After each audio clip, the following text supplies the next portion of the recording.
महसी विधानसभा से 13 लाख लोगों के घर से जिताने का काम करेंगे। आप सभी प्रदेश की तो मोदी जी और प्रदेश की सरकार ने मिलकर के अयोध्या में रामलला को विराजमान करवाया और बड़े बड़े माफिया और अपराधियों का राम नाम सत्य है की यात्रा पर भी भेजने का काम किया है।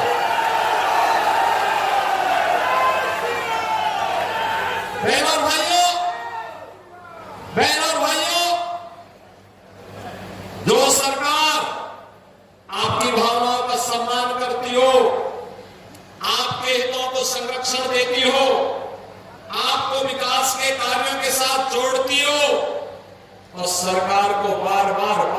मौका मिलना ही चाहिए, क्योंकि उससे वर्तमान तो ठीक होता ही है, भविष्य को भी सुधारने का एक अवसर प्राप्त होता, उसकी नींव भी तैयार होती है। मोदी जी के नेतृत्व में हमने बदलते हुए भारत को देखा है और हमारी पीढ़ी बड़े गर्व के साथ कह सकती है, बड़े गर्व के साथ कह सकती है कि हम उस भारत के नागरिक हैं जिस भारत में विकसित भारत की परिकल्पना को अपनी आंखों के सामने साकार होते हुए देखा है। बहनों और भाइयों, आज से 10 वर्ष पहले भारत की स्थिति क्या थी? दुनिया में सम्मान नहीं बचा था, सीमाएं सुरक्षित नहीं थी, आतंकवाद और नक्सलवाद सिर चढ़ करके बोलता था, विकास के कार्यों में भ्रष्टाचार था और भ्रष्टाचार इस कदर तक था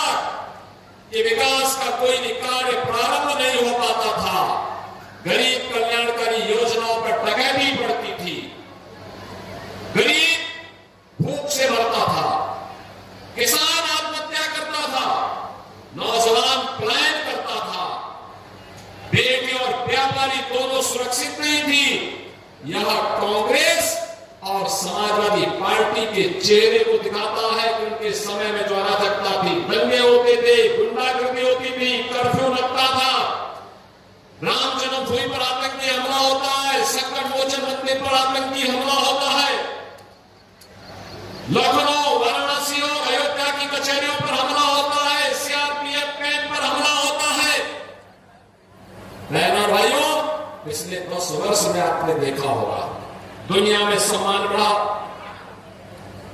सीमाएं सुरक्षित हुई हैं,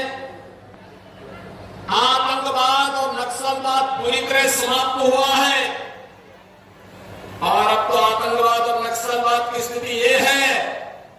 कि बहनों और भाइयों, कहीं पटाखा भी जोर से फट जाए ना तो पाकिस्तान सबसे पहले सफाई देता है कि मेरा हाथ नहीं है। उसको ये भय है कि अगर समय रहते सफाई नहीं दिया तो कहीं एयर स्ट्राइक और सर्जिकल स्ट्राइक ना हो जाए और फिर उसको लेने के देने ना पड़ जाए। बहनों और भाइयों, विकास के बड़े बड़े कार्य, हाईवे बन रहे हैं, रेलवे के काम हो रहे हैं, एक्सप्रेसवे बनने जा रहे हैं, बन रहे हैं, और यही नहीं, आज AIIMS, IIT, IIM, triple IT, NIT, world class university और 1 डिस्ट्रिक्ट 1 मेडिकल कॉलेज का निर्माण भी हो रहा है। याद करिए, यह कमिश्नरी विश्वविद्यालय नहीं था, मां पाटेश्वरी के नाम पर हम लोग एक विश्वविद्यालय इस कमिश्नरी को दे चुके हैं और महाराज सुहेलदेव के नाम पर मेडिकल कॉलेज का निर्माण बहराइच में करा चुके हैं।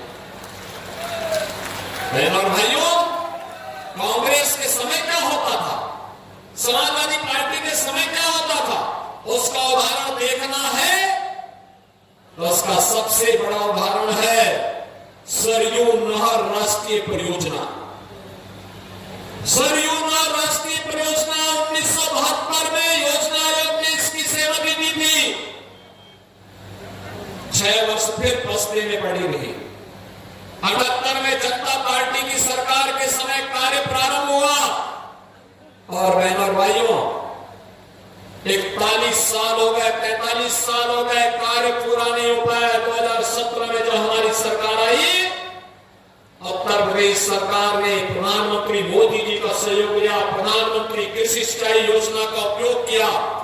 और सरयू नहर राष्ट्रीय परियोजना को पूरा किया। आज मैं देखता हूं कि बहराइच, श्रावस्ती, बल्लामपुर, गोंडा, सिद्धार्थनगर, महाराजगंज, संतकबीरनगर, बस्ती, गोरखपुर में 14 लाख हेक्टेयर भूमि को सरयू जी का पानी, शुद्ध पानी मिल रहा है, सिंचाई के लिए मिल रहा है, किसान खुशहाल हो रहा है। वे योजना बनाते थे